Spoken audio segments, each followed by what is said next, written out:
Khamenei ने बनाया कट्टर KSS अलायंस।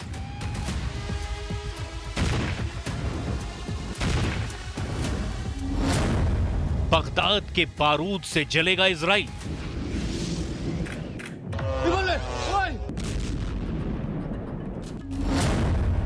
खाड़ी युद्ध में पहली बार सुपर पावर को सेटबैक।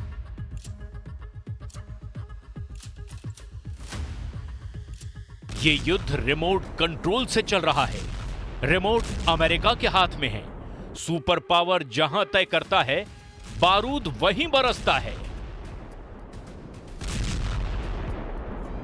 अमेरिका जिसे टारगेट बनाता है, इजराइल उसे अगले ही एक्शन में मार गिराता है। हमला चाहे तेहरान में हो, लेबनान में हो, गाजा की सुरंग में हो, चाहे वेस्ट बैंक की गलियों में हो, बिना अमेरिका का इशारा या मंजूरी मिले इजराइल कुछ भी नहीं करता। ईरान के सुप्रीम लीडर अली खामनेई ये आरोप हर दिन सरेआम लगाते हैं। खामनेई ये भी बताते हैं कि इजराइल को हराना है तो पहले अमेरिका को झुकाना होगा, जिसका पहला दांव ईरान ने चल दिया है। ईरान ने अमेरिका को बड़ा झटका दिया है। इस चोट से सुपर पावर तिलमिलाया हुआ है, जैसे इजराइल वॉर जोन में भयानक अंदाज में उतर आया है। अमेरिका भी जल्द कुछ बड़ा कर सकता है। इजराइल ने तो अब दिन में ही हिजबुल्लाह को पीटने का मिशन शुरू कर दिया है। वजह हिजबुल्लाह फाइटर में आई नई जान है। नए लीडर के नाम के ऐलान के बाद लड़ाकों ने अब इजराइल को बराबर की टक्कर देनी शुरू कर दी है। हमले की हद भी पार होने लगी है। रॉकेट, मिसाइल और ड्रोन का आक्रमण आउट ऑफ कंट्रोल हो चुका है। तो वहीं इजराइल ने युद्ध का वक्त भी बदल दिया है। ये बारूदी तांडव अब न रात में रुकेगा न दिन में। हिजबुल्लाह रात में पूरा जोर लगा रहा है, तो इजराइल ने दिन के उजाले में बारूदी डोज डबल कर दी है। दिवाली वाली रात लेबनान की तरफ से 200 हमले हुए, जिसमें मिसाइल और रॉकेट का हिसाब लगाना भी मुश्किल हो गया। पूरी रात हिजबुल्लाह लड़ाकों ने रुक रुक कर उत्तरी इजराइल को रॉकेट से पाट कर तबाह कर दिया, जिसके जवाब में इजराइल ने दक्षिणी लेबनान में कमातियाह में भीषण बमबारी की है। इजराइल के सटीक और अचूक हमले से लेबनान में भयानक त्रासदी के दृश्य शहर शहर दिखाई दे रहे हैं। ये वो स्पॉट्स हैं जो सबसे ज्यादा बर्बाद हुए हैं। ये साउथ बेरूत का इलाका है और यहाँ पे आप देख सकते हैं इन बिल्डिंग्स का हाल क्या हुआ है। ये बिल्डिंग्स हर तरफ से तबाह हुई हैं और यहाँ पे अब अगर कुछ दिखता है वो दिखते हैं खंडर, ज़मीन बोस ये बिल्डिंग्स हुई हैं। और मैं दिखाने की कोशिश करूँगा। जो ये पूरा इलाका आप देखेंगे तो ये अब बर्बाद हो चुका है। यहाँ पे कब ज़िंदगी वापस लौटेगी उसके बारे में अंदाज़ा लगा पाना मुश्किल है। ये तस्वीरें 31 अक्टूबर की रात बेरूत में हिजबुल्लाह के हथियार डिपो पर एयर स्ट्राइक की है। फाइटर ग्रुप के वॉर हेडक्वार्टर को जंगी जेट से बम बरसाकर आईडीएफ ने तहस नहस कर दिया। आईडीएफ के लड़ाकू विमानों ने इंटेलिजेंस इनपुट के बाद बेरूत में हिजबुल्लाह के हथियारों की फैक्ट्री पर हमला किया।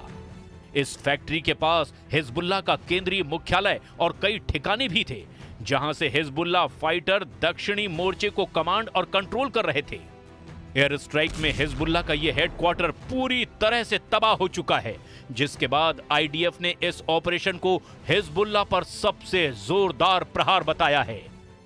चाहे साउथ लेबनान हो, चाहे टियर का इलाका हो, नबाती का इलाका हो या फिर दहिया का इलाका हो, साउथ बेरूत के कुछ इलाके हैं, सब जगह पे यही हाल देखने को मिल रहा है। और यहाँ पे बहुत बड़े पैमाने पे तबाही हुई है और ये मैं दिखाने की कोशिश करूँगा। यहाँ पे इर्द गिर्द आप देखिए इस स्पॉट पे क्या हुआ है। खंडर, गज़ा में भी इसी तरीके के हालात हैं और उससे भी बदतर कई इलाके ऐसे हैं लेबनान में जिनको यही तबाह कर दिया गया। ख़ास तौर से जो दहाई का इलाका है, यहाँ पर इतनी एयर स्ट्राइक्स हुई कि अब गिनना भी उनको मुश्किल हो रहा है। फ़क़दना अखन व हबीबन व अबन व क़ाइदन समाहत अल-अमीन अल-आम अस्सय्यद हसन नसरुल्लाह रज़वानुल्लाहि तआला अलैह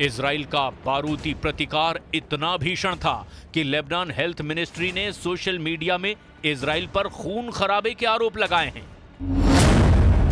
कमातियाह में दुश्मन इजराइल के हमले में 3 शहीद और 5 घायल हुए हैं। कमातियाह अटैक के बाद हिजबुल्लाह लड़ाकों ने इजराइल के मेटुला और हाइफा में जबरदस्त पलटवार किया। मेटुला में हिजबुल्लाह ने इजराइल पर अब तक का सबसे बड़ा हमला करके 7 लोगों को मौत के घाट उतार दिया है। अपर गैलीली में भी हिजबुल्लाह के 10 रॉकेट ब्लास्ट की तस्दीक इजराइल डिफेंस फोर्स की तरफ से की गई। उत्तरी इजराइल में हिजबुल्लाह के हमले में 4 विदेशी नागरिकों की मौत हो गई है, जिसकी पहचान भी कर ली गई है। हिजबुल्लाह के रॉकेट हमले में मारे गए 4 विदेशी नागरिक थाईलैंड के हैं, जिनके नाम काविसाक पंपनंग, अकाफोन वनासे, थान तिंगाटक और प्रयाद फिलात्रम हैं। मेडुला सिटी में बेमौत मारे गए थाई नागरिकों की पुष्टि थाईलैंड के विदेश मंत्री ने सोशल मीडिया पोस्ट में की। हिजबुल्लाह के अटैक में अचानक आई तेजी और उससे होने वाली तबाही ने नेतन्याहू की टेंशन और बढ़ा दी है, लेकिन यह इजराइल के लिए सिर्फ ट्रेलर भर है। नेतन्याहू को घेरने का ऐसा प्लान बना है जिससे इजराइल युद्ध में बैकफुट पर आ सकता है।